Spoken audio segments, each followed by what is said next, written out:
Just see that your screen is visible. The screen is visible right now. अभी तो नहीं. It's start present is visible. The screen is visible right now. It's fine. Okay. Yes, Okay. yes. Okay. Yes. Yes, ma'am. Okay. Before we come on the Silos theorem, some basic definition which was very important. We have two requirement for the complete to the Silos theorem to understand the Silos theorem. Some definitions are very important. Requirement of these definition.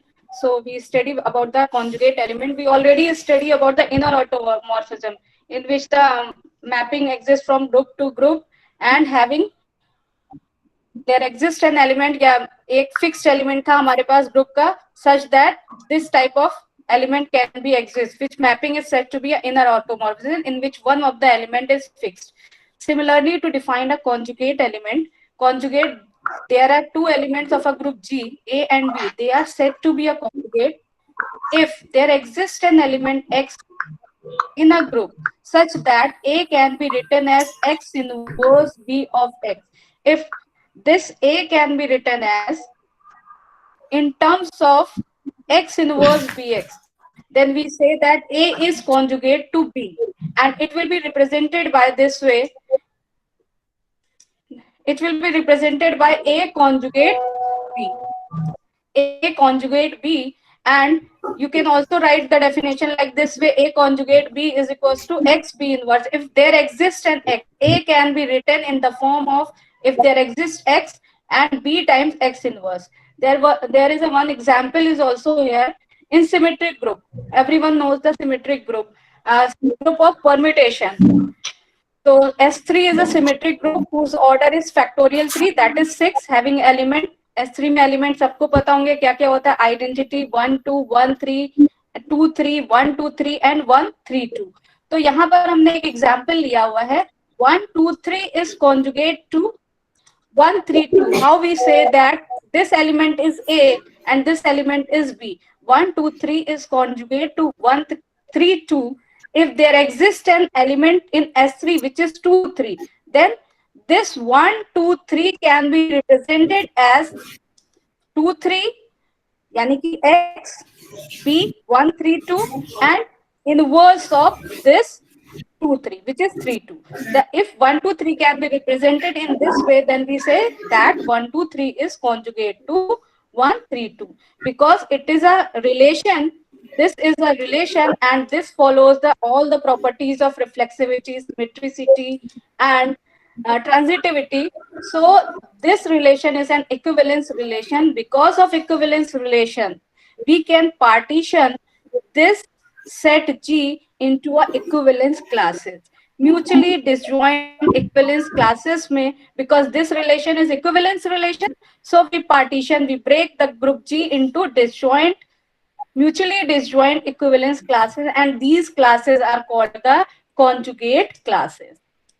हमें हमारे पास equivalence relation आ गया, हमने क्या किया group जी को disjoint classes में break कर दिया और ये क्लासेस क्या कहलाएंगी, कॉन्जुगेट क्लास कहलाएंगी. And it will be denoted by these classes are denoted by C of A. These classes are denoted by CA. All these classes which we obtained by equivalence conjugacy relation, we denote these classes by CA or simply bracket CA. CA क्या हो जाएगा, आपके वो सारे G के element का set हो जाएगा जो कि दिस A से, अगर आप एक G में एलिमेंट है 1 2 3 और 1 से आप इक्विवेलेंस क्लास जनरेट कर रहे हो, तो X G के वो सारे एलिमेंट्स आ जाएंगे जो कि 1 से कॉन्जुगेट होंगे, 1 से कॉन्जुगेट होंगे. तो यही कहते हैं CA contains all elements of G in which X conjugate to A. That is X conjugate की definition लिखी है. If X conjugate to A, then X will be equals to Y inverse AY such that Y belongs to G. There exists an Y such that this X can be written in that form. तो यहाँ पर क्या मिल जाएगी हमें, conjugate classes मिल जाएंगी. Because these conjugate classes are mutually disjoint, therefore G can be written as union of all conjugate classes. Union of all conjugate classes. छोटी छोटी सी चीजें हैं जिनको आपको दिमाग में रखनी है। ये आगे आपकी जब साइलोस पढ़ रहे होगे तो ये सारी चीजें यूज होंगी कि G can be written as a mutually disjoint equivalence classes. तो what is the order of G, हमें वहां पे ऑर्डर जी का फाइंड आउट करना होगा। हम क्लासेस फाइंड आउट कर लेंगे और क्लासेस का यूनियन है, जब ऑर्डर करेंगे तो यूनियन किस में कन्वर्ट हो जाएगा, सम में। तो सारी कॉन्जुगेट क्लास को सम कर देंगे and we get the order of G. फिर कह रहे हैं अगर जी कोई फाइनाइट ग्रुप है, if G is any finite group the number of distinct element in CA, एक conjugate class में जितने भी element हैं it will be denoted by CA। और अगर G कोई abelian group होगा, if G is an abelian group तो conjugate class किसी भी element की सिर्फ और सिर्फ single element की आएगी। CA contains only single element A, it means क्या हो जाएगा, X या A कह रहे हैं तो A will be equals to X inverse of AX, X inverse of AX। X inverse x जब आ जाएगा आपका तो यहां से क्या हो जाएगा, अब यहाँ पर आप जब मल्टीप्लाई करोगे, प्री मल्टीप्लाई करोगे एक्स, तो ये क्या आ जाएगा, X will be equals to X से, यानी क्या आ गया, अबेलियन आ गया। इट मींस अगर कोई ग्रुप अबेलियन है तो ये क्या कहलाती है, property self conjugate. If G is an abelian, then conjugate class of any element contain a single element and order of CA is always 1. And this gives the definition of self conjugate। ये कहती है अगर कोई element है G का और ये self conjugate कब कहलाएगा, जब वो खुद से कॉन्जुगेट होगा। A is conjugate to itself, यानी कि conjugate class of A contain a single element। This is also known as the invariant element। The self conjugate element is also known as the invariant element because A is conjugate to itself। If A is conjugate to itself, then A is said to be a self conjugate or it is said to be a invariant element। Now next definition is normalizer। Normalizer of a element, किसी element का normaliser क्या होगा, अगर आपका group G है and having an element, so many element group G contain कर रहा है, एक हमने element A कंसीडर कर लिया, तो नॉर्मलाइजर इस फिक्स्ड एलिमेंट का निकलेगा। वो क्या हो जाएगा, इस फिक्स्ड एलिमेंट का नॉर्मलाइजर वो सेट होगा जो G के सारे एलिमेंट के साथ कम्यूट कर रहा होगा। फॉर एग्जाम्पल G कंटेन 1 2 3 और हमें 1 का नॉर्मलाइजर फाइंड आउट करता है। नॉर्मलाइजर ऑफ 1 वो सारे एलिमेंट्स होंगे जो 1 से कम्यूट कर रहे हो। 1 2 इक्वल्स टू 2 1, 1 3 इक्वल्स टू 3 1। तो जितने भी एलिमेंट इस टाइप के आएंगे वो क्या कहलाएगा, वो पूरा सेट क्या कहलाएगा, normaliser. Normaliser of A is represented as a set of all x such that this all these x which belongs to G are commute with the element of A, जिससे नॉर्मलाइजर जनरेट हो रहा है। Normaliser के साथ क्या होती है, it is a sub group of a group G, ये ऑब्वियस है। इट बिकम्स अ नॉर्मल सब ग्रुप, हो भी सकता है और नहीं भी हो सकता है। तो लेकिन नॉर्मलाइजर ऑफ A क्या होता है, हमेशा सब ग्रुप किसका होता है, G का, क्योंकि G के ही एलिमेंट से जनरेट हो रहा है। It becomes a sub group of a group G। कभी कभी ये कोई कभी किसी एग्जाम्पल में ऐसा होता है, इट नॉट अ नॉर्मल सब ग्रुप, हो भी सकता है। अगर G कोई अबेलियन ग्रुप होगा तो नॉर्मलाइजर ऑफ A क्या होगा, अब हर एक एलिमेंट क्योंकि अबेलियन है, G के सारे एलिमेंट क्या कर रहे होंगे, कम्यूट कर रहे होंगे, तो नॉर्मलाइजर क्या हो जाएगा, it will be equals to group G। Now next, जैसे हमने एलिमेंट्स पढ़े वैसे ही कॉन्जुगेट सब ग्रुप होते हैं। एलिमेंट्स कॉन्जुगेट कब होते थे, if there exist in one of the element of G such that A can be written as x inverse of B of x। इसी तरह दो ग्रुप्स कब, सब ग्रुप्स कब कॉन्जुगेट होंगे, if there exist an element x belongs to G such that B can be written as x inverse AX। यहाँ पर कहा जा रहा है B is conjugate to A। इसी तरह सेल्फ कॉन्जुगेट कब होंगे, जब वो खुद से कॉन्जुगेट होंगे। A is any subgroup of a group G is said to be a self conjugate if it is conjugate to itself, this thing। इसी तरह next definition, I think so जब ऑटोमॉर्फिज्म बताया था तो आपको ये डेफिनेशन बताई थी, centre of a group. Centre of a group में वो सारे एलिमेंट आएंगे जो सेल्फ कॉन्जुगेट होते हैं। अगर G कोई ग्रुप है तो set of all self conjugate element of a group G is called a centre of a group. It means set of all elements of G such that this is commute with itself, यानी कि x can be written as x inverse z of x। और centre of group always normal सब group होता है group G का। ये याद रखिएगा कि जो नॉर्मलाइजर है वो जो होता है वो सब ग्रुप होता है, और जो आपका सेंटर है वो क्या होता है, नॉर्मल सब ग्रुप होता है ग्रुप जी का। अब यहाँ पर एक बहुत इंपॉर्टेंट थ्योरम है कि अगर एक एलिमेंट है, जी कोई आपका फाइनाइट ग्रुप है और ए कोई एलिमेंट है जो सेंटर में बिलोंग कर रहा है, तो नॉर्मलाइजर ऑफ ए हमेशा जी के इक्वल होगा। अभी हमने कहा ना, जी नॉर्मलाइजर ऑफ ए किस कब इक्वल होता है, जब जी हमारा अबेलियन ग्रुप होता है, और अबेलियन ग्रुप है और सेंटर का कोई एलिमेंट ए है और जी अबेलियन ग्रुप है, तो हर एक एलिमेंट क्या हो जाएगा, कम्यूट करेगा। It means every element is self conjugate to each other and this implies normalizer of A is equal to G. ये बहुत इंपॉर्टेंट सी थ्योरम है। इससे हम क्या फाइंड आउट करते हैं, order of CA, how many elements in conjugate class contains. अगर G कोई फाइनाइट ग्रुप है और तो हमें बताना है कि कॉन्जुगेट क्लास जो जी से मिल रही हैं उसमें कितने एलिमेंट हैं, तो conjugate class of G, order of CA will be equals to, order of CA will be equals to order of G upon Na. G is finite group, then number of elements conjugate to A in G is the index of the normalizer of A in G. Index क्या होता है? Does anyone has idea about the index?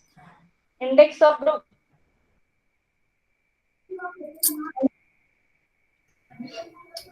Index पता है भाई किसी को? Cosets पढ़े होंगे, कोसेट्स पढ़े होंगे ना सबने?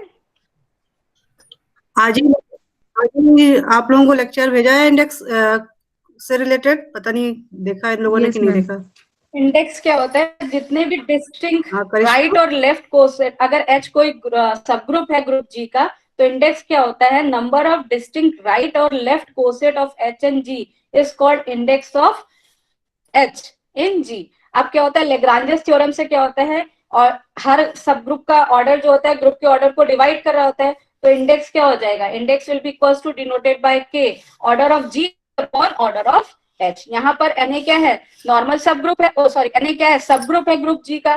तो थ्योरम में क्या लिखा हुआ है, इन order of conjugate element of to A in G is the index of the normalizer of A in G। तो हमने इंडेक्स की बात की, इंडेक्स का मतलब क्या होगा कि ऑर्डर ऑफ जी और उसका जो सब ग्रुप आ जाएगा उसके इक्वल क्या हो जाएगा, नंबर ऑफ कॉन्जुगेट क्लासेस आपको मिल जाएंगी। ठीक है, ये सारी चीजें अभी एग्जाम्पल भी करेंगे इन सब चीजों के। क्लास इक्वेशन देखिए, क्लास इक्वेशन क्या होती है, this is called the counting principle. ये जो इक्वेशन लिखी हुई है ये कहलाता है काउंटिंग प्रिंसिपल, और ये है आपकी क्लास इक्वेशन।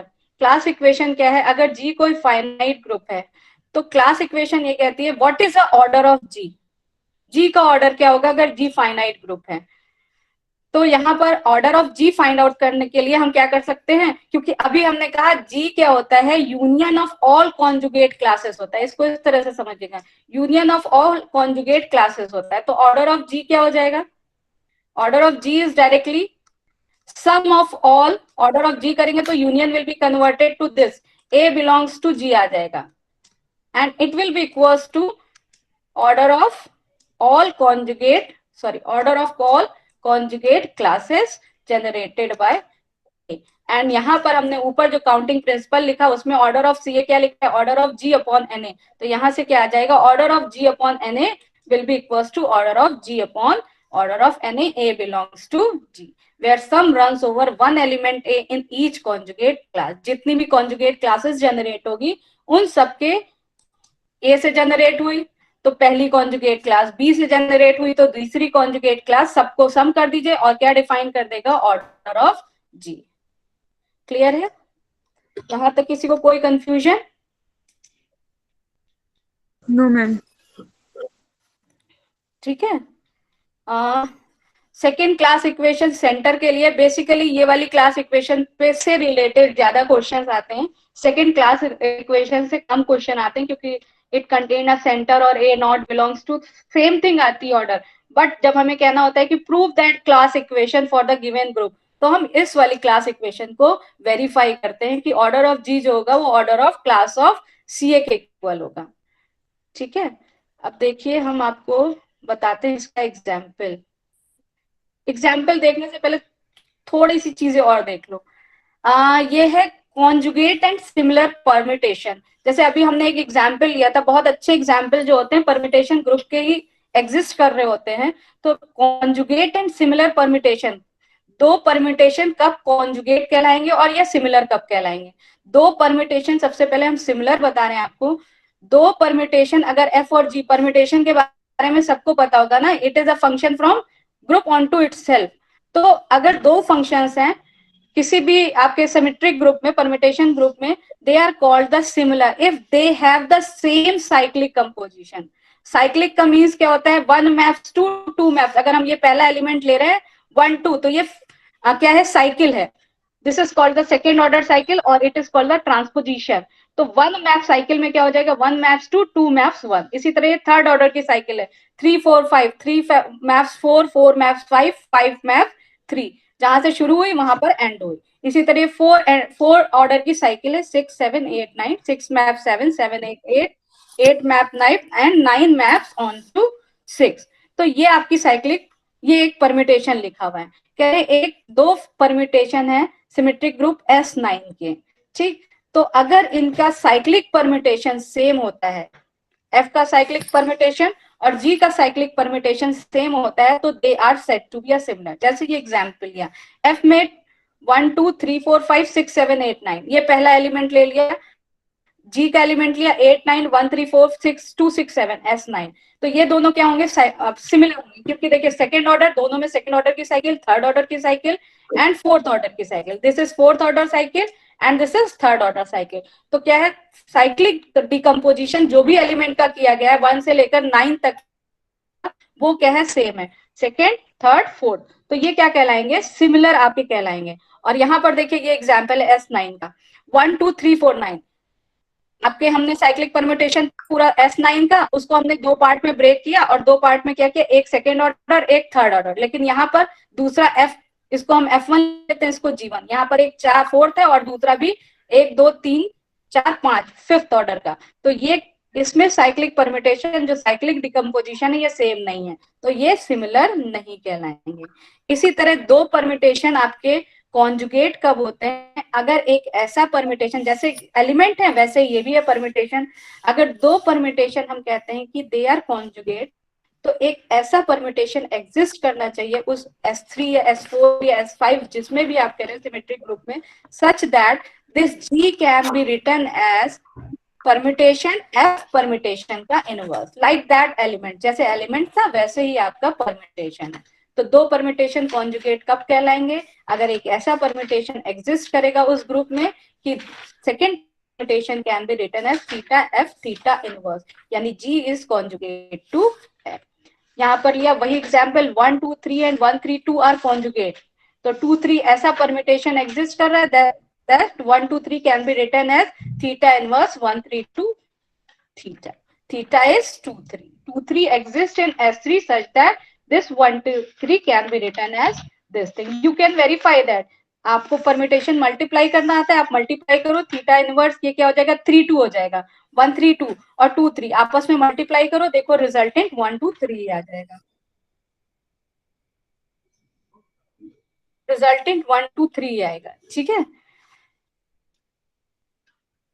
इसी तरह आपकी कॉन्जुगेट क्लास फॉर परम्यूटेशन भी वही होगी। Conjugate class of any permutation क्या हो जाएगी, वो सारे एलिमेंट का सेट जो कि आपका क्या होगा, कॉन्जुगेट होगा F से। तो वो सारे एलिमेंट का सेट क्या कहलाएगा, conjugate class for the permutation. अब देखिए बहुत सिंपल सा मेथड हम आपको बता रहे हैं for finding the theta F theta inverse.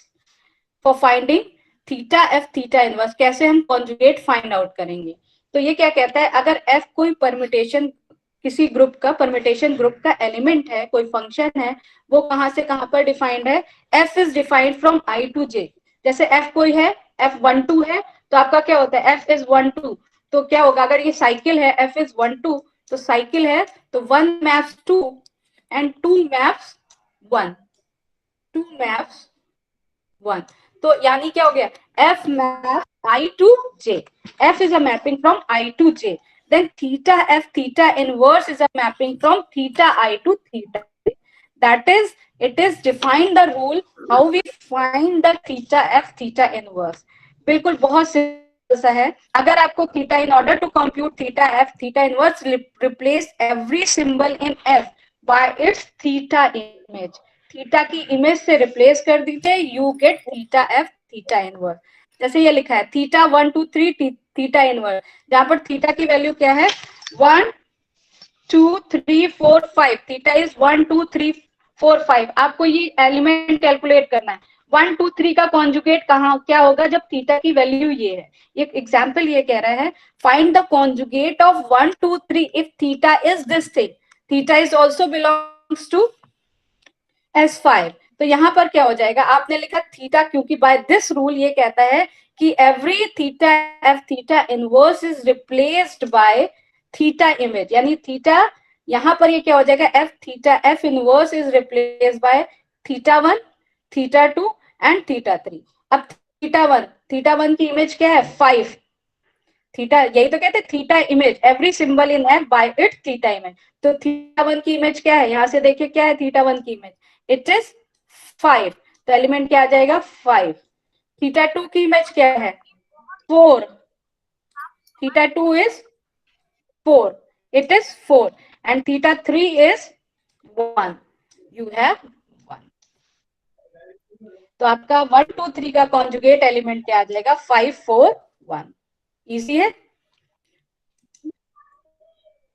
I think so it is easy. कुछ ऐसी चीज जो ना समझ में आई हो, अगर आपको किसी एलिमेंट का कॉन्जुगेट फाइंड आउट करना है और थीटा के बारे में पता है तो हाउ यू फाइंड दैट, बस उसकी जो भी एलिमेंट है उनकी इमेज से रिप्लेस कर दीजिए, you get the conjugate element. कुछ पूछना है यहाँ तक? No, अब ma'am. हम क्लास इक्वेशन के बारे में पढ़ने जा रहे हैं।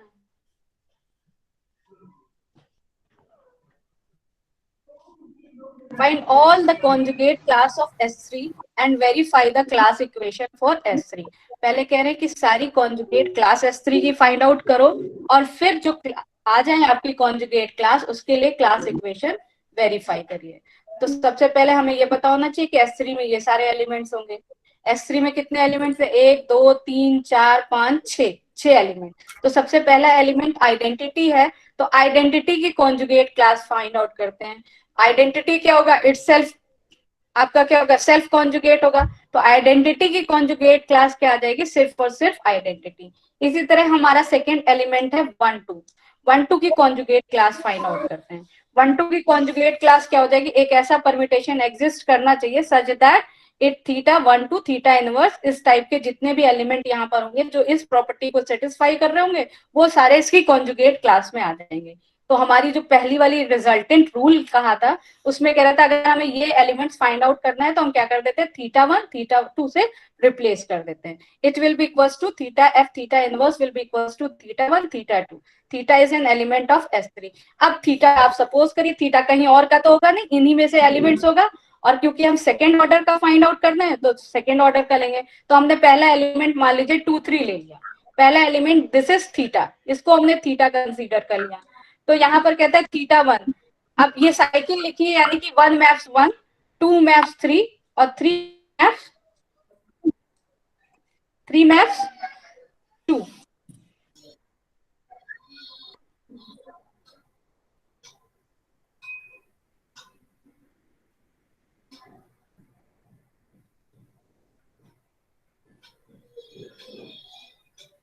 Three maps 2, 1 maps 1 2 maps 3 3 maps 2, it is theta। तो आपने कहा थीटा 1 थीटा 2, थीटा 1 1 मैप्स 1, इसका कॉन्जुगेट क्लास क्या आ जाएगी 1 मैप्स, कॉन्जुगेट क्लास क्या आएगी थीटा 1 1 मैप्स 1, तो पहला एलिमेंट आ गया 1। फिर आपका नेक्स्ट है थीटा 2 2 मैप्स 3, तो कॉन्जुगेट क्लास इसकी क्या आ जाएगी 1 और 3। तो 1 2 की कॉन्जुगेट क्लास में पहला एलिमेंट क्या आ गया 1 3 आ गया, पहला एलिमेंट क्या आ गया इट इज ब्रैकेट 1 3, दिख रहा है सबको 1 मैप्स 1 थीटा 1 मैप्स 1 और 2 मैप्स ऑन 2 3, तो पहला एलिमेंट क्या आ गया 1 3। अब 1 2 में थीटा आपका ये भी हो सकता है 1 3 भी हो सकता है, थीटा आपका नेक्स्ट 1 3 हो सकता है, तो 1 3 के साथ करिए तो क्या आ जाएगी नेक्स्ट एलिमेंट यहाँ पर जब 1 3 लोगे तो यहाँ पर थीटा 1 1 मैप्स 1 1 मैप्स 3 और 3 मैप्स 1, तो यहाँ पर आपका नेक्स्ट एलिमेंट क्या आ जाएगा 3 1 अगेन। इसी तरह फिर आप ये वाला एलिमेंट भी ले सकते हो। तो सबसे रिलेटेड सेकेंड ऑर्डर की जब हम कॉन्जुगेट क्लास ऑब्टेन करेंगे तो what we get second order की जितनी सेकेंड साइकिल्स है वो कितनी 1 2 कंसिस्ट करेगा 1 2 2 3 और 1 3 एलिमेंट। जो कॉन्जुगेट क्लास जनरेट होगी 1 2 से उसमें एलिमेंट्स क्या आएंगे 1 2 2 3 1 3। क्लियर है कैसे आएंगे कॉन्जुगेट एलिमेंट ये वाले? समझ में आ रही है बात? सीए में हम क्या फाइंड आउट करें 1 2 से जनरेट होती हुई कॉन्जुगेट क्लास फाइंड आउट कर रहे हैं। बाय डेफिनेशन ये क्या हो जाएगा वो सारे एलिमेंट्स का सेट आएगा जो कॉन्जुगेट इस तरह की प्रॉपर्टी को सेटिस्फाई कर रहे होंगे। तो हमारी क्योंकि पहला रूल जो हमने पढ़ा वो क्या कहता है कि θ1 θ2 इमेज हम फाइंड आउट कर लेते तो कॉन्जुगेट इसका एलिमेंट मिल जाएगा। तो 1 2 का हमने पहला एलिमेंट थीटा ले लिया। जब थीटा को ये ले लिया तो यहाँ से क्या आ जाएगा या ये साइकिल क्या कह रही 2 मैप्स 1 3 3 मैप्स 2 और यहाँ पर θ1 की इमेज क्या होगी 1 मैप्स 1 तो 1 आ गया 2 मैप्स 3 तो 1 3 एलिमेंट आ गया। ठीक पहला एलिमेंट। फिर जब हमने थीटा को 1 3 कंसीडर किया तो यहाँ पर 1 मैप्स 3 और 3 मैप्स 1 लेकिन यहाँ 3 की बात नहीं कर रहे हैं देखिए यहाँ 2 की बात कर रहे हैं। तो यहाँ एलिमेंट क्या आएगा θ1 1 मैप्स 3 तो पहला एलिमेंट आएगा 3। यहाँ पर एलिमेंट क्या आ जाएगा अगर हम थीटा इसको कंसीडर करेंगे तो 3 और 2 मैप्स 2 साइकिल है तो 2 मैप्स 2 ही तो रहेगा। तो यहाँ पर एलिमेंट क्या आ जाएगा 2 3 2 3 लिखो या 3 2 लिखो सेम चीज है क्योंकि ट्रांसपोजिशन में नंबर्स का आप क्या होगा 3 मैप्स 2 2 मैप्स 3 3 2 मैप्स 3 3 मैप्स 2 तो चाहे 2 3 लिखो या 3 2 लिखो तो 3 2 आ जाएगा। इसी तरह 2 3 से आपका 1 3 आ रहा है 1 2 से आपका 1 2 आ जाएगा आइडेंटिटी। तो 1 2 2 3 1 3 2 साइकिल के आपका 1 2 का जो आएगा इक्विवेलेंस क्लास या क्लास कॉन्जुगेट क्लास वो 1 2 2 3 1 3 एलिमेंट्स कंटेन कर रहा होगा। इसी तरह आप कैलकुलेट करिएगा 1 3 के लिए सेकेंड एलिमेंट हमारा सेकेंड साइकिल में क्या है 1 3 एलिमेंट है ये वाले एलिमेंट के लिए जब कैलकुलेट करोगे तो सेम यहाँ पर डेफिनेशन क्या आ जाएगी 1 3 के लिए θ1 एंड θ3 में जस्ट कैलकुलेट करो देखो यही आ जाएगा। फिर 2 3 के लिए कैलकुलेट करोगे तो डेफिनेशन में क्या आ जाएगा θ2 एंड θ3। तो again you can calculate and you see that conjugate class generated by 1 2 1 3 2 3 सब एक ही है। तो डिसजॉइंट क्या हो जाएगी चाहे ये ले लो चाहे ये ले लो चाहे ये ले लो सब आपस में इक्वल है तो कोई भी एक हमारी क्लास हो जाएगी। अब साइकिल 3 का ही है 1 2 3 थर्ड साइकिल आपकी क्या है ये है साइकिल इसके लिए जनरेट करिए 3 साइकिल के लिए। तो जब आपने 1 2 3 के लिए किया तो ये क्या हो जाएगा इसमें वो सारे एलिमेंट्स कंटेन कर रहे होंगे जो इसके साथ थीटा इनवर्स की इस प्रॉपर्टी को सेटिस्फाई कर रहे हो। तो 1 2 3 यानी कि θ1 θ2 एंड θ3। अब पहला आपने यहाँ पर 1 2 3 का पहला एलिमेंट ये ले लिया 1 3 2 इसको थीटा कंसीडर कर लिया इसको आपने थीटा कंसीडर किया। तो यहाँ 1 2 3 की कॉन्जुगेट क्लास जब आप ऑब्टेन करोगे तो ये क्या आ रही थी θ1 θ2 एंड θ3।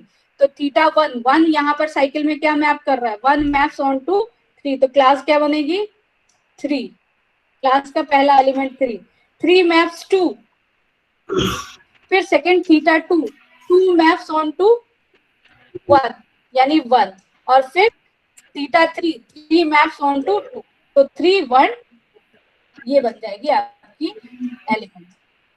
ठीक है तो यही सारी चीजें लिखी होंगी आपकी क्या होगी डिसजॉइंट क्लासेस जो होंगी सिर्फ और सिर्फ ये कैलकुलेट होगी 1 2 3 1 2 3 1 3 2 और यानी कि अब आप 1 3 2 के लिए भी ऐसे कैलकुलेट करेंगे तो सेम आ जाएगी 1 2 3 एंड 1 3 2।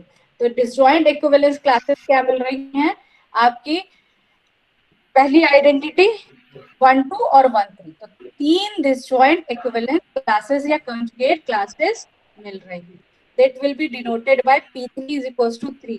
अभी p3 भी बताएंगे p3 क्या होता है। p3 is also is very important to find the objective में आ गया how many conjugate classes of S5 है।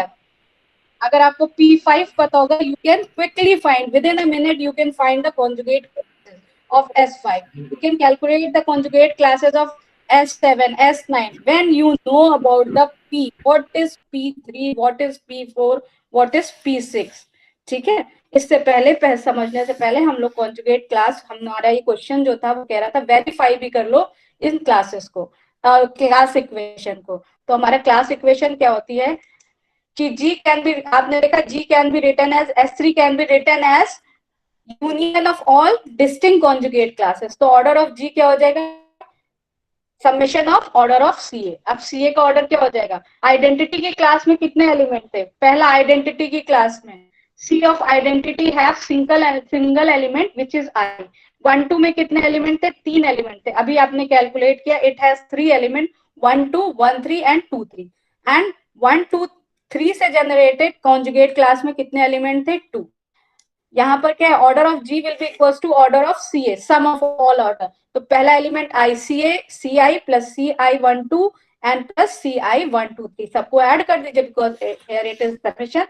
तो आपने ऐड किया 1 प्लस 3 प्लस 2 कितना आ जाएगा 6। और जी का ऑर्डर कितना है, जी में कितने एलिमेंट है, S3 में कितने एलिमेंट है, 6 ही तो है, 6 के अलावा तो कुछ है नहीं। S3 contain 6 element, 1 2 3 4 5 6। तो क्लास इक्वेशन क्या हो गई, वेरीफाई होने, क्लास इक्वेशन इज वेरीफाई। अब ये देखिए व्हाट इज पीएन, जो हम आपको कह रहे थे कि पीएन क्या होता है। पीएन क्या होता है, partition of a positive integer.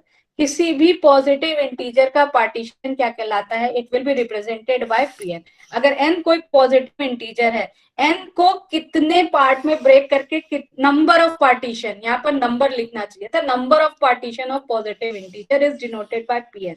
तो जैसे एग्जाम्पल से समझो, मान लीजिए एन आपका पहला पॉजिटिव इंटीजर 1 है, तो 1 कैन बी रिटन एज 1, और कुछ तो नहीं लिखा जा सकता है 1 को। तो नंबर ऑफ पार्टीशन कितने हो गए, सिर्फ और सिर्फ एक आ गया। अगर एन की वैल्यू 2 है तो 2 can be written as 2 plus 0, एक तो ये हो गया, और 2 can be written as 2 1 plus 1। तो यानी कि 2 को हमने किस तरह से पार्टीशन किया, दो नंबर ऑफ पार्टीशन कितने हो गए, एक ये फॉर्म और दूसरा ये फॉर्म। तो पीएन की वैल्यू क्या आ गई, 2 आ गई। PN will be equals to 2। इसी तरह अगर हम बात करते हैं एन इज 3, अगर एन 3 है तो 3 को हम किस तरह से रिप्रेजेंट कर सकते हैं, पहला तो 3 को 3 पे ही, फिर 3 को लिख सकते हैं 2 प्लस 1, और 3 को लिख सकते हैं 1 प्लस 1 प्लस 1। तो यहाँ पर पी नंबर ऑफ पार्टीशन कितने हो गए 3 के, एक फॉर्मेट, दूसरा फॉर्मेट, तीसरा फॉर्मेट, यानी P3 कंटेन 3। अब आपसे कहते हैं फाइंड द, बताइए number of conjugate classes in S3 क्या होगा, तो आप डायरेक्टली करोगे it is 3 and it is equals to P3 और P3 is also equals to 3। तो number of conjugate class in S3 is equals to 3। पहला I, दूसरा 1 2 और तीसरा 1 2 3। इसी तरह n को 4 लिखा तो 4 can be partition in that form. 4 को आप क्या लिख सकते हैं, 1 plus 1 plus 1, 2 plus 2, 3 plus 1 and 2 plus 1 plus 1, and 4 will be equals to 4। तो how many format you have, 1 2 3 4 और 5, यानी number of partition of positive integer 4 is P4 is 5. Similarly, you can calculate more. तो आपको जिस भी permutation group की conjugate number of conjugate classes calculate करनी होगी, you can calculate with in a minute. तो यही लिखा है, find number of conjugate classes of S4. S4 is equals to number of conjugate classes will be equals to P4. P4 is equals to 5. Therefore, number of conjugate classes of S4 is 5. ठीक है, since number of conjugate classes in Sn is Pn, number of partition of n. ये लिखा हुआ है कि हाँ कि कौन कौन सी कॉन्जुगेट क्लासेस होंगी S4 में आपकी, देख लीजिएगा आप लोग, वो PDF मैंने ऑलरेडी भेज दिया है। ये देखिए क्लास इक्वेशन भी S4 के लिए वेरीफाई की गई है। S4 क्या हो जाएगा, union of all the conjugate classes. तो S4 ऑर्डर क्या हो जाएगा, सम ऑफ ऑल कॉन्जुगेट क्लासेस। अब यहाँ पर कॉन्जुगेट क्लासेस कैलकुलेट की गई है, I की 1 हो जाएगी, 1 2 की 1 2 3 4 5 6 एलिमेंट्स हैं। इसी तरह 1 2 3 में 8 एलिमेंट है, फिर 1 2 3 4 फोर्थ ऑर्डर के साइकिल में 6 एलिमेंट होते हैं, और इस तरह के साइकिल में एलिमेंट्स 3 होते हैं। सबको ऐड करो 24 आ जाएगा। और S4 का ऑर्डर क्या होगा, factorial 4 which is also equals to 24. Therefore, class equation is verified. Now see the application of class equation. They are very useful for finding the group is normal, group is abelian, what is the order of subgroup will they exist in if order of G is given. तो ये सारे application होंगे आपके class equation में। पहला application है, अगर G कोई है ग्रुप है, फाइनाइट ग्रुप है जिसका order p to the power n है और जहां पर p क्या है, प्राइम नंबर है, तो it has a sub group या नॉर्मल सब group. It always has a normal सब group of the type centre of which is non trivial. एक होता है ट्रिवियल, एक होता है नॉन ट्रिवियल। ट्रिवियल का मतलब इम्प्रॉपर सब ग्रुप। तो अगर जी का ऑर्डर इस फॉर्म का है, p to the power n के फॉर्म का है जहां पर p प्राइम नंबर का है, तो हमेशा आपको नॉर्मल सब ग्रुप एग्जिस्ट करेगा जो कि नॉन ट्रिवियल सेंटर होगा आपका। इसी को, ये तो बेसिक थ्योरम थी स्टार्टिंग में, जब आप अपनी बुक खोलोगे तो ये एक थ्योरम दी हुई है। सेंटर ऑफ जी, क्योंकि हम क्या जानते हैं, सेंटर ऑफ जी एग्जिस्ट करेगा which is not equals to identity. तो सेंटर ऑफ जी क्या होता है हमें पता है, नॉर्मल सब ग्रुप। तो उसी की कोरली देखिए, ये लिखिए, if order of G is p to the power n where p is prime number then g has normal subgroup of order p। g का जो नॉर्मल सब ग्रुप एग्जिस्ट करेगा उसका ऑर्डर क्या हो जाएगा, p हो जाएगा। तो इसका सेकेंड पार्ट ये है, बहुत इंपॉर्टेंट है, आप 2 मिनट में बताओगे कि क्या होगा। Order of G is p square then g is abelian if p is prime number.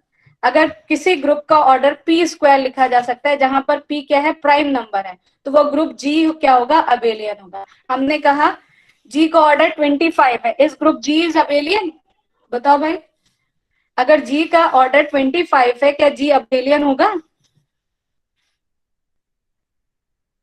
बोलो।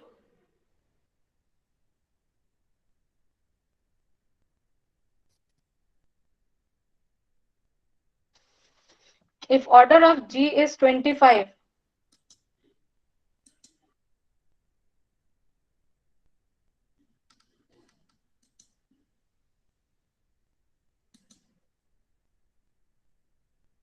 yes, देवेंद्र, देवेंद्र यानी कि Anamika, yes, why it is? Because 5 to the power 2, 25 is 5 to the power 2, और ये कॉर्ली क्या कहती है, अगर p स्क्वायर है तो g क्या होगा आपका, अबेलियन होगा। ठीक है, the group of order 2, 4, 9, 25, 49, 121, 169 are all abelian since all are the order of p to the power 2। अगर p to the power 2 है, प्राइम नंबर की पावर 2 लिखी हुई है, तो आपका ग्रुप हमेशा क्या होगा, अबेलियन होगा। और हम एक और चीज जानते हैं, अगर कोई ग्रुप प्राइम ऑर्डर का है तो वो साइक्लिक होता है, और जो ग्रुप साइक्लिक होता है वो अबेलियन होगा। तो यहां से हमें क्या रिजल्टेंट मिल गया, अगर ग्रुप का ऑर्डर सिंपल प्राइम नंबर है 2, 3, 5 या 4, 9, 120 सॉरी 25, 49 स्क्वायर के p के स्क्वायर के फॉर्म में है या सिंपल p है, प्राइम नंबर है, तो वो ग्रुप हमेशा क्या होगा, साइक्लिक अबेलियन होगा। Clear? Hence, every group of order p and p square are always abelian. However, a group of p cube is not abelian. अगर order p to the power 3 होगा तो वो अबेलियन नहीं होगा। इसका एग्जांपल है क्वोटेरियन group, जिसका ऑर्डर क्या होता है 8 यानी 2 to the power 3, it is non abelian. Now Cauchy's theorem, बहुत शॉर्ट में पढ़ते हैं कॉशीज थ्योरम। ये कहते हैं अगर g कोई फाइनाइट ग्रुप है और p कोई प्राइम नंबर है और ये प्राइम नंबर g को डिवाइड कर रहा है, तो g में एक एलिमेंट x ऐसा एग्जिस्ट करेगा जिसका ऑर्डर क्या होगा, p होगा। It means by this theorem we have the definition या क्वेरी व्हिच सेज दैट अगर g कोई फाइनाइट ग्रुप है और कोई प्राइम नंबर जी के ऑर्डर को डिवाइड कर रहा है, तो जी के सब ग्रुप एग्जिस्ट करेंगे जिसका ऑर्डर क्या होगा, पी होगा।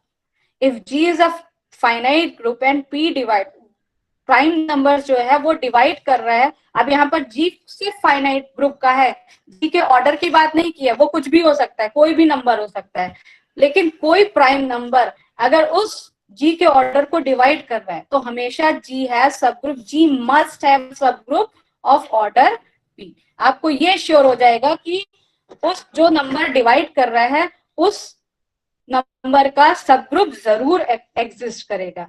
तो यहाँ पर यही लिखा हुआ है by Cauchy's theorem, it has sub group of order a square a to the power p minus 1 p, h is a sub group of order p। ठीक है, इसका एग्जाम्पल देखो, अगर ऑर्डर ऑफ g इज 12 है, ठीक, तो अब हमें बताना है इसके सब ग्रुप्स क्या होंगे। अब 12 को डिवाइड करने वाले प्राइम नंबर्स क्या है, 2 है और दूसरा प्राइम नंबर क्या है 3. P is a prime number, तो 12 को प्राइम नंबर 2 और 3 डिवाइड्स कर रहे हैं, तो it means G must have sub group of order 2 and 3. Prime numbers divide करने वाले 12 के सिर्फ और 2 और 3 है, तो यहां से इस कॉशीज थ्योरम से हमें क्या रिजल्टेंट मिल गया, G must have sub group of order 2 and 3.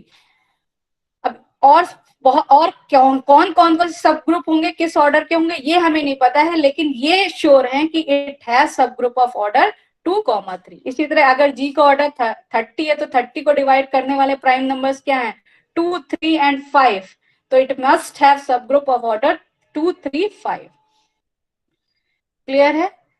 Remark क्या है, अगर G कोई, ये थ्योरम है आपकी बुक में, अगर G कोई फाइनाइट अबेलियन ग्रुप है, ये तो आपका सिर्फ G फाइनाइट ग्रुप दिया था, अब ये कह रहे हैं अगर G कोई फाइनाइट अबेलियन ग्रुप है और M कोई नंबर है, यहाँ पर M प्राइम नंबर नहीं है, M is any number, M is any positive integer, then G contains a subgroup of order M. Then G contains a subgroup of order M. अगर G कोई finite abelian group है, M कोई positive integer है जो कि G को divide कर रहा है, प्राइम नंबर्स की बात ही नहीं कर रहे हैं, यहाँ पर इंटीजर की बात कर रहे हैं, कोई भी इंटीजर, तो G के जो सब ग्रुप होंगे it contains a sub group of order M. जैसे ऑर्डर ऑफ G दिया 25. अब सबसे पहले तो ये क्या कहते हैं कि फाइनाइट अबेलियन ग्रुप होना चाहिए, 25 है, it will be equals to P square, 5 का स्क्वायर, यानी कि अबेलियन ग्रुप हमारे पहले वाले रिजल्टेंट से आ गया, it becomes a abelian group. अब इस 25 को डिवाइड करने वाले एलिमेंट्स इंटीजर्स कौन से, 1 और 5. 1 और 5 divides 25. So G has sub group of order 1 and 5. G has sub group of order 1 and 5. इसी तरह 29 इज अ प्राइम नंबर. अभी हमने कहा P एंड P स्क्वायर के जितने भी आपके ग्रुप होंगे वो सारे क्या होंगे, अबेलियन होंगे. 29 is equals to P, it means it is a prime number, therefore G is abelian. और 29 को डिवाइड्स करने वाले इंटीजर्स कौन से हैं, 1 और 29, तो सब ग्रुप है ऑर्डर 1 एंड 29. यहाँ पर ऊपर वाले एग्जांपल में 1, 5 एंड 25 तीनों होंगे, because 25 also divides the 25, which is identity. ठीक, now come on your topic which is Sylow's theorem, जिसके बारे में स्टार्टिंग में बात की गई थी कि साइलोस थ्योरम है क्या. साइलोस थ्योरम से पहले छोटी सी डेफिनेशन है पी ग्रुप की. कोई ग्रुप पी ग्रुप कब कहलाता है, और जहां पर पी प्राइम नंबर होता है, जैसे आपने साइक्लिक पढ़ा था वैसे ही पी ग्रुप होता है. A group G is said to be a P group if order of every element of G is some power of P, is some power of P, यानी कि प्राइम नंबर्स की powers हो सकती है.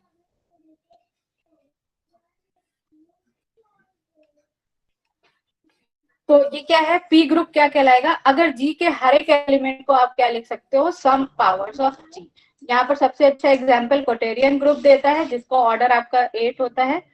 और क्योंकि लैग्रांजेस थ्योरम से क्या होता है, order of every element divides the order of group, तो ये क्या हो जाएगा, ए आपका क्या हो जाएगा 2 डिवाइड्स 8. तो यहाँ पर हर एक एलिमेंट जो जी के होंगे वो can be written as power of prime numbers, 2 की पावर्स में लिखे जा सकते हैं. Identity can be written as 2 to the power 0.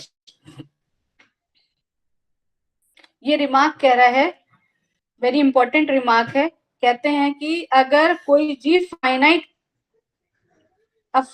Group जी, हाँ ये थ्योरम ये कह रही है अगर आपका कोई जी फाइनाइट ग्रुप है, ये पी ग्रुप क्या कहलाएगा, if order of G can be written as p to the power n. अगर p का g का ऑर्डर इस फॉर्म में लिखा जा सकता है p to the power n, तो आपका वो ग्रुप g क्या कहलाएगा, फाइनाइट ग्रुप है. तो इस पे यही क्वेश्चन बनता है कि आपसे दे दिया कोई g का ऑर्डर नंबर दे दिया, आपसे कहा it is a p group, आपको बताना होगा, आपने देखा अगर it can be written as in the power of p to the power n, therefore it is p group, otherwise it is not.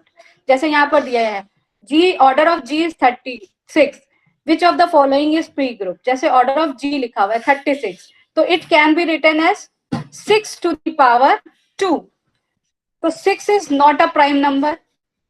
ये कहते हैं g can be written as p to the power n where p is a prime number. और 36 क्या लिखा जा सकता है आपका 6 टू द पावर 2, 6 6 है 36, तो 6 is not a prime number. तो यहाँ पर ये क्या हो जाएगा, g is not a, what we have, G is not a P group.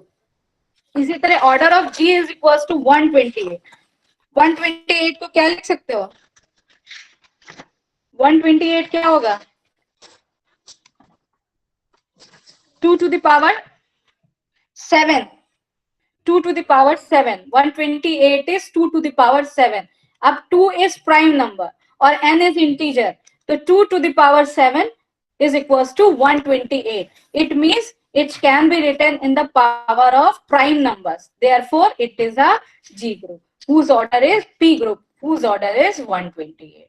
जिसका ऑर्डर 128 है ये क्या हो जाएगा? P ग्रुप हो जाएगा. इसी तरह 21 7 into 3 तो क्या ये P ग्रुप होगा? ये नहीं होगा क्योंकि P की पावर में तो नहीं लिखा जा सकता है. इसी तरह 98 2 into 7 की पावर 2 तो ये भी आपका क्या होगा? P ग्रुप नहीं होगा. ठीक है P ग्रुप. अब आपने चेक कर लिया अगर G कोई P ग्रुप होता है यानी G का order P to the power n होगा तो G के सब ग्रुप्स कौन कौन से होंगे? उनके ऑर्डर्स क्या होंगे? 1p p square p to the power n minus 1 and p to the power n. If G is P group, then order of G is p to the power n. Then how many subgroups can exist of this? So G has subgroup of order 1 p p square p to the power n minus 1 and p to the power n. तो ये क्या कह रहा है? Find out order of all sub groups of group of order 128. अभी हमने देखा 128 हमारा क्या था? It becomes a P group. तो इसके कितने सब ग्रुप्स होंगे? 128 can be written as 2 to the power 7. So this G has subgroup of order 1, 2, 2 square, 2 to the power 6, 2 to the power 7. So it has subgroup 1, 2, subgroup of order 1, पहले order का 1, फिर 2, फिर 4, फिर 6, 8, फिर 16, 32, 64, 128. जो G के subgroup होंगे वो इस ऑर्डर के एग्जिस्ट करेंगे. ओके क्लियर है?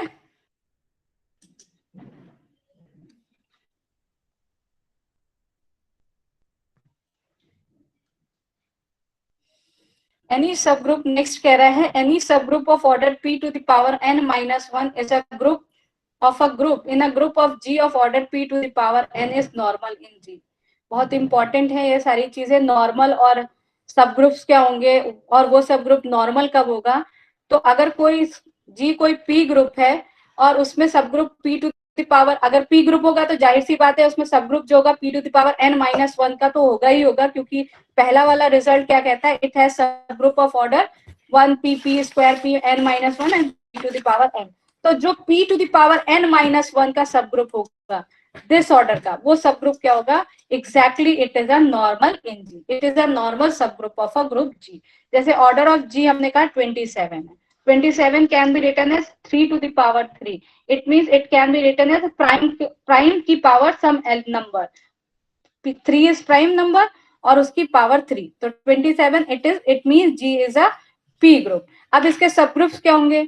1 3 की पावर 1 3 की पावर 2 3 to the power 3. अब 3 to the power 2 यानी कि 3 की power 3 minus 1 p n minus 1 कहता है तो 3 की पावर 3 minus 1 यानी 3 की पावर 2 equals to 9. इस ऑर्डर का जो सब ग्रुप होगा वो क्या होगा? इट इज नॉर्मल सब group. So every subgroup of order 9 is normal. It is normal subgroup of order 9. If order of G is this thing, order of G is 27. इसी तरह और एग्जाम्पल दिए हुए हैं. आइए साइलोस थ्योरम पर. Silos first theorem and silos third theorem. There are 3 Silos theorem. First and third are very important theorem. With the help of Silos first theorem, we find the normal subgroups, simple group है कि नहीं है, ये सारी चीजें हम silos first theorem से find out करते हैं और साइलोस थर्ड थ्योरम से फाइंड आउट करते हैं कितने साइलोस सब ग्रुप हमारे एग्जिस्ट कर रहे हैं. Silo theorem was contributed by Norwegian mathematician Silos. Silo theorem have great significance in the theory of finite group. The first Silo theorem provide a partial converse of Lagrange's theorem. And what are the application of Silo's theorem? It is used to determine whether a given finite group is simple or not. Simple क्या होता है, simple group क्या होता है, अगर कोई finite group simple कब कहलाता है, a group is said to be a simple if it has no proper normal सब ग्रुप। अगर किसी ग्रुप के कोई नॉर्मल सब ग्रुप एग्जिस्ट कर रहा है, इट मीन्स वो ग्रुप सिंपल नहीं होगा। तो सिंपल कब कहलाएगा, अगर कोई भी नॉर्मल सब ग्रुप ग्रुप जी का एग्जिस्ट नहीं कर रहा है, तो आपका ग्रुप क्या कहलाएगा, सिंपल ग्रुप कहलाएगा। ठीक, तो इस थ्योरम का, साइलोस फर्स्ट थ्योरम का हमारा एप्लीकेशन क्या होगा, टू फाइंड द कि ग्रुप सिंपल है, इसमें नॉर्मल सब ग्रुप एग्जिस्ट कर रहे हैं या नहीं एग्जिस्ट कर रहे हैं। अगर एग्जिस्ट कर रहे हैं तो इट इज नॉट सिंपल, अगर एग्जिस्ट नहीं कर रहे हैं तो it means it is simple. तो फर्स्ट साइलो थ्योरम आपकी क्या एक्सप्लेन करती है, it is says that if p is any prime number and g is any finite group, if p is a prime number and g is a finite group, then if p to the power m divides order of g, if p to the power m divides order of g, then g has subgroup of order p to the power m। इसको और explain करते हैं तो आपको और clear होगा। ये theorem ये कहती है, it says that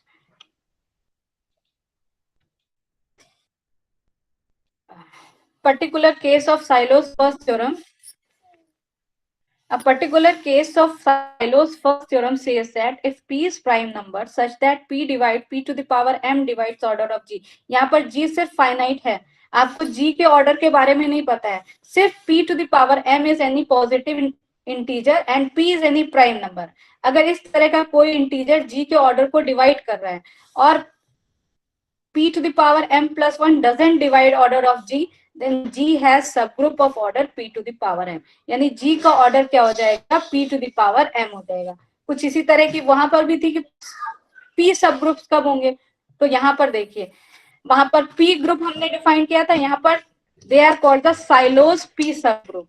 p group क्या थे, वो सारे g के सारे एलिमेंट जो सम पावर ऑफ p लिखे जा सकते हैं। और साइलो p सब ग्रुप क्या होगा, अगर g फाइनाइट ग्रुप है और p कोई प्राइम नंबर है, तो g के जितने भी सब ग्रुप होंगे जिनका order p to the power m होगा, these are called Sylow p subgroup और p साइलो सब ग्रुप, और in briefly it will be denoted by PSSG, p silo subgroup of group G। तो p silo subgroup क्या होगा, by the Syloh's theorem it will be defined by this way, अगर g कोई finite group है और p कोई prime number है और p to the power m g को डिवाइड कर रहा है और p to the power m plus 1 नहीं डिवाइड कर रहा है, तो g के जो सब ग्रुप होंगे order p to the power m के जो g के सब ग्रुप एग्जिस्ट करेंगे, they are called the p silo subgroup, और we write it will be equals to PSSG। ठीक, बहुत अच्छे से समझिएगा फर्स्ट साइलो थ्योरम, और अभी इसका एप्लीकेशन करते हैं। कुछ नहीं लिखा है ये सब, ये है जो हमने पूरी थ्योरम पढ़ी, उसको हम इस तरह से भी डिफाइन कर सकते हैं, the above condition enable us to write order of G as follows. क्योंकि जो थ्योरम थी ऊपर की, वो सिर्फ हमें क्या बता रही थी कि सब ग्रुप किस ऑर्डर का होगा, p to the power m order का होगा, या सब ग्रुप जो होंगे वो कहलाएंगे साइलो p सब ग्रुप कहलाएंगे। अब what is the order of g, तो जो ऊपर कंडीशन दी हुई है कि p to the power m जो है g को डिवाइड कर रहा है, p to the power m plus 1 divide नहीं कर रहा है, यानी कि ये क्या हो जाएगा, हाईएस्ट पावर हो जाएगी। m is the highest power of g which divides order of g। From this we have conclusion that order of g, what is the order of g, order of g can be written in that form where p to the power m into n, क्योंकि p to the power m g को divide कर रहा है, यानी divisibility के लिए p to the power m तो होना ही चाहिए, तो यहाँ पर ये आ गया। और n आपका क्या है, कोई भी इंटीजर, पॉजिटिव इंटीजर, जहां पर ये प्राइम नंबर इस इंटीजर को डिवाइड नहीं करना चाहिए, ये कंडीशन हमेशा इंप्लाई करना चाहिए। अगर order of g can be written as p to the power m dot n where p doesn't divide this, then this g has p silo subgroup of order p to the power m, then this g can have silo subgroup of order p to the power m। If order of g is p to the power, ये black से लिखा हुआ है, if order of g is p to the power m dot n where p is prime, then g has a silo p subgroup of order p to the power m। अब यहाँ पर देखिए example, तो order of g is 48, तो जरा लिखिए 48 को, 48 can be written as 16 into 3, ठीक। 16 will equals to 2 to the power 4 into 3, इसी फॉर्म में लिखा हुआ है ऊपर वाले फॉर्म में, p to the power m dot n, 2 to the power 4 into 3, जहां पर 2 आपका प्राइम नंबर है, n इंटीजर है, बट 2 डजंट डिवाइड 3, ये कंडीशन भी फुलफिल होनी चाहिए, 2 does not divide 3। It means अब ये क्या इंप्लाई करेगा, ये थ्योरम, ये पूरा statement, G has Sylow P सब group of order P to the power n। It means यहाँ पर क्या हो जाएगा, G हैज साइलो 2 साइलो सब group of order 2 to the power 4, 2 to the power 4, and second element क्या है, 3 to the power 1, तो G हैज 3 साइलो सब group of order 3।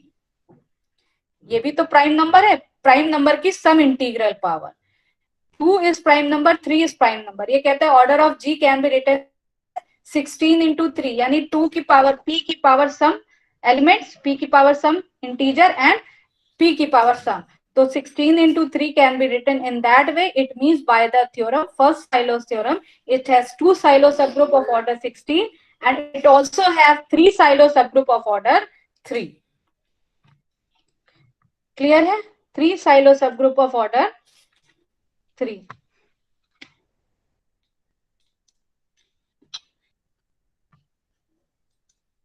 Okay, next example ये दिया हुआ है, if order of G is 108, तो अब यहां पर देखिए दोनों ही एग्जाम्पल, ये क्या है, 108 can be written as 27 into 4, यानी कि 3 to the power 3 into 2 to the power 4, तो 3 to the power 3 it means P की पावर 3 एंड 3 डजंट डिवाइड 2, ये कंडीशन भी फुलफिल हो रही है, तो 3 साइलो सब group of order 28 and 2 Sylow सब group of order 4 it must have.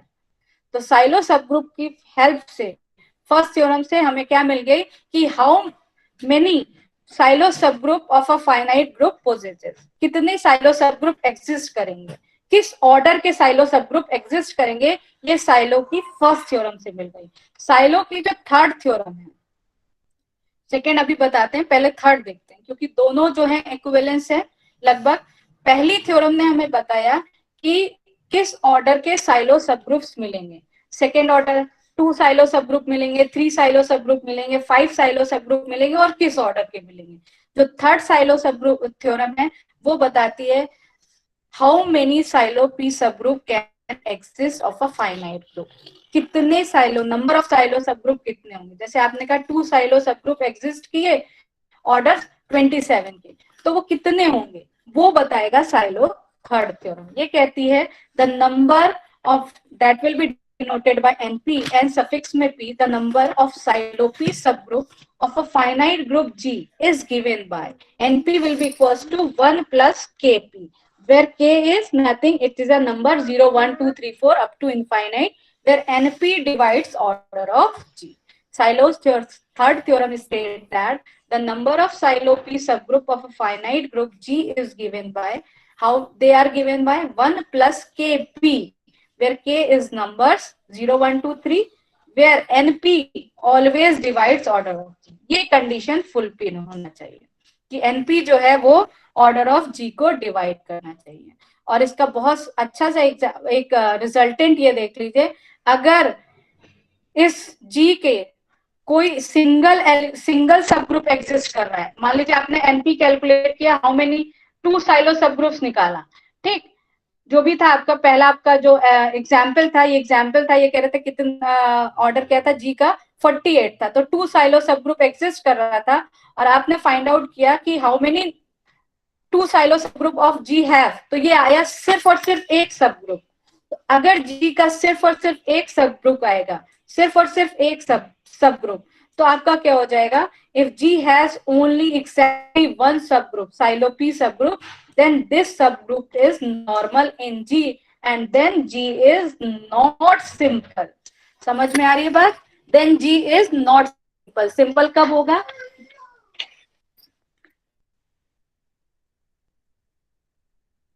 का सिंपल तब होगा जब आपका G doesn't have any normal subgroup, then G is said to be a simple group। अब अगर अब यहीं से आपको सिंपल कब सिंपल है, G सिंपल है या नहीं सिंपल है, आपने फाइंड आउट किया साइलो पी सब group by first theorem, how many Sylow सब ग्रुप ऑफ जी है, तो वो नंबर फाइंड आउट कर लिया। अगर एक ही आ रहा है साइलो सब ग्रुप तो it mean G have this subgroup is normal, और क्योंकि नॉर्मल एग्जिस्ट कर रहा है तो जी सिंपल नहीं होगा। ठीक है, ये सारे एग्जाम्पल दिए हुए हैं, अच्छा सा एग्जाम्पल देखते हैं जो आपको बहुत क्लियर हो जाएगा कि कैसे थ्योरम्स का यूज हुआ है। जैसे ये ग्रुप दिया है, the group of order 20 has normal सब ग्रुप ऑफ ऑर्डर 27। तो सबसे पहले तो हमें ये प्रूव करना है यहाँ पर कि आपके 28 का नॉर्मल सब ग्रुप किस ऑर्डर का एग्जिस्ट करेगा और कितने साइलो सब ग्रुप एग्जिस्ट करेंगे क्या, और ये भी बताना है अगर ग्रुप जी का ऑर्डर 28 है तो क्या वो सिंपल होगा। जाहिर सी बात है कि एक नॉर्मल सब ग्रुप ऑर्डर 7 का एग्जिस्ट कर रहा है, it means it is not simple. तो ऑर्डर ऑफ जी 28 है। अब दोनों थ्योरम का यूज देखिएगा, order of G is 28, 28 can be written as, पहली थ्योरम क्या कहती थी हमारी, p to the power m into n, 7 into 2 to the power 2, तो p to the power 2 into n and 2 doesn't divide 7। Sylow first theorem हमारी यही कहती थी कि order of G can be written as p to the power n m into n, then g has Sylow सब group of order p to the power m। तो यहाँ पर आपका order of g can be written as 7 into 2 की power 2, it mean and where 7 doesn't divide 2, it means it has 7 silo subgroup of order 7 and 2 silo subgroup of order 2 to the power 4 which is 4। तो 7 silo subgroup exist करेंगे किस order के, 7 order के, और 2 silo subgroup exist करेंगे किस order के, 2 to the power 4 यानी कि ऑर्डर 4 के एग्जिस्ट करेंगे। अब how many silo subgroup does 7 has और 2 हैज, तो 7 के लिए क्या हो जाएगा, बाय थर्ड थ्योरम। साइलो की थर्ड थ्योरम क्या कहती है कि नंबर ऑफ साइलो सबग्रुप्स कितने होंगे, 1 प्लस केपी के फॉर्म के होंगे।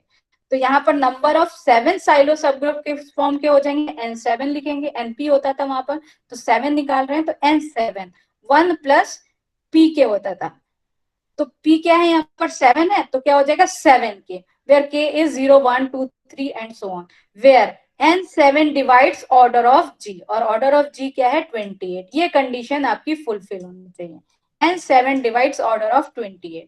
तो सबसे पहले अब k की वैल्यू हमने सपोज की 0, जब k की वैल्यू 0 सपोज की तो क्या आ जाएगा, n7 इज 1, और 1 क्या करेगा 28 को डिवाइड करेगा, 28 को सबसे पहला एलिमेंट 1 डिवाइड करेगा। ठीक है, ये कंडीशन फुलफिल हो गई, यानी n7 का एक सब ग्रुप आ गया, उसका ऑर्डर क्या है 7 है। दूसरा सब ग्रुप हम निकालते हैं, k की वैल्यू 1 ले ली, जब k को 1 लिया तो n7 क्या आ जाएगा 8 आ जाएगा, यहाँ पर 1 सब्स्टिट्यूट किया तो 1 प्लस 7 8 आ गया, तो 8 डजंट डिवाइड 28, यानी कि इस ऑर्डर का नहीं होगा हमारे पास, ये कंडीशन को फुलफिल नहीं कर रहा है। इसी तरह k को 2 सब्स्टिट्यूट किया तो 7 इंटू 2 14 प्लस 1 15 आ गया, 15 डजंट डिवाइड, तो ये भी नहीं फुलफिल हुआ 28।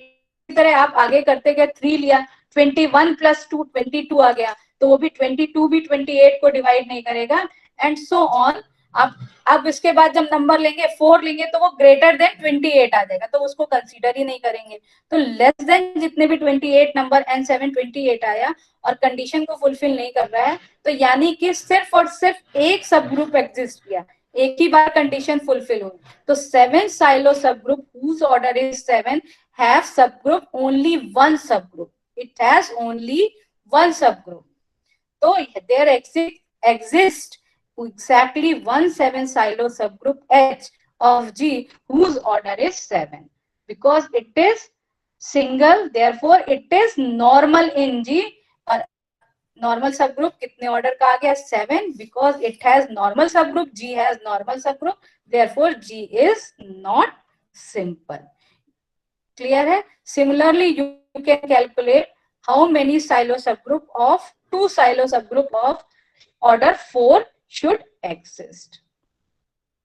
Next example, this is find the possible number of 11 silo subgroup, 7 silo subgroup, 5 silo subgroup in group of order 5 square 7 into 11.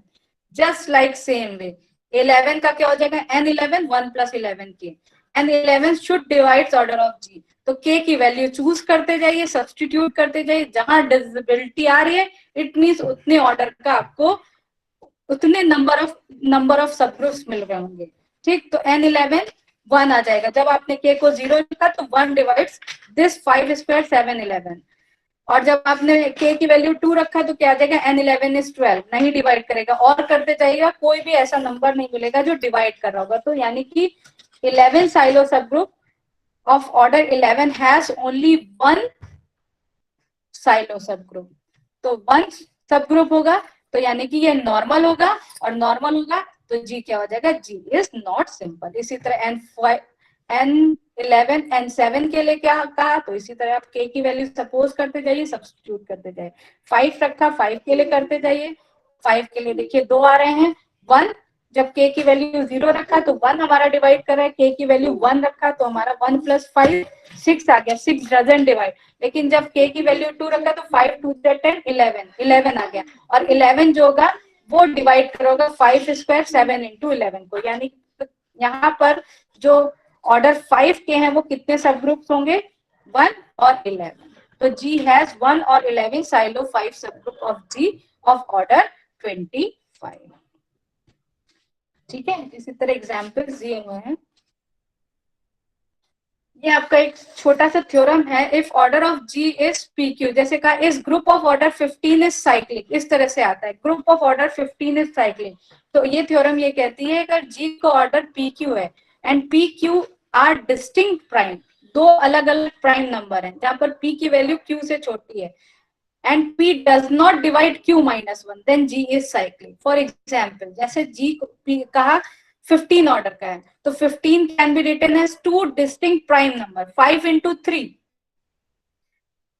जहां पर आपका क्या हो गया, p हो गया आपका 3 और q हो गया 5, क्योंकि क्या कहते हैं p is less than q, तो 3 is less than 5, p is 3 q is 5, and it says that p does not divide q minus 1, यानी कि p3 does not divide q minus 1, यानी 5 minus 1 4, therefore group of order 15 is cyclic।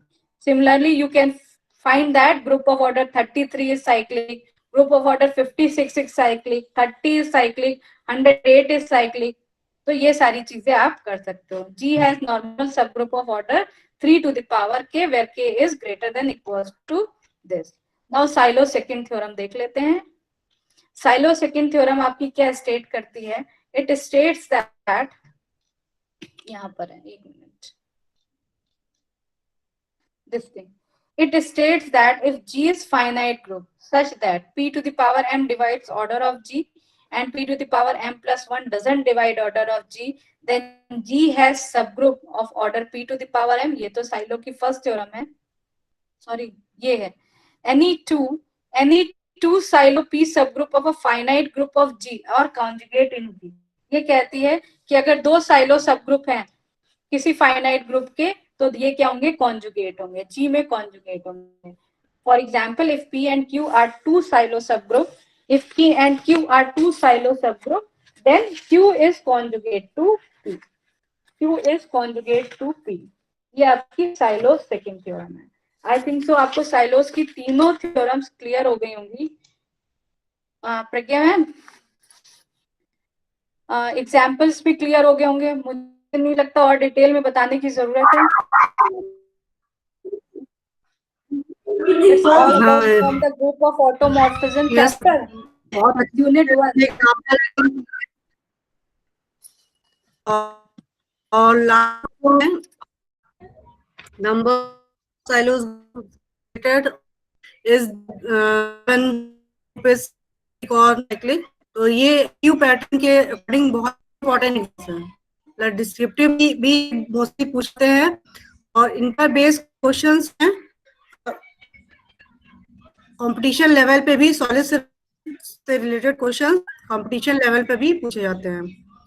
तो ये कुछ बच्चे raise hand कर रहे थे। ज्योति, ये Jyoti Gupta. Yes ma'am, yes ma'am, आपको यस मैम। पूछना था बेटा क्या? No ma'am. हाँ पूछो। नो मैम, कुछ नहीं पूछना है मैम, आ रहा है, नहीं सब पूछना समझ में है, आ रहा। नहीं चलिए ठीक है, very thank you to touch on the of our friends and staff college. बहुत सा दिन में आप टाइम दिया और दो ही इम्पोर्टेंट और डिफिकल्ट टॉपिक्स को किया गया है. One to and so again I request English and this meeting. Hopefully we again. दी आपकी आवाज To क्लियर another नहीं हो रही है, मुझे thanks to समझ में नहीं आ रही. Oh, thank you so much दी. Thank you, ma'am. Thank you बेटा. Okay, thank you. Thank you, ma'am.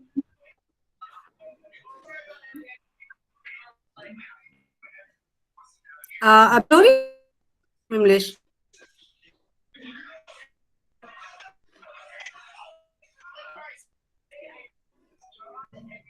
Ji ma'am. हाँ जी प्रज्ञा मैम, कुछ कह रही हैं आप?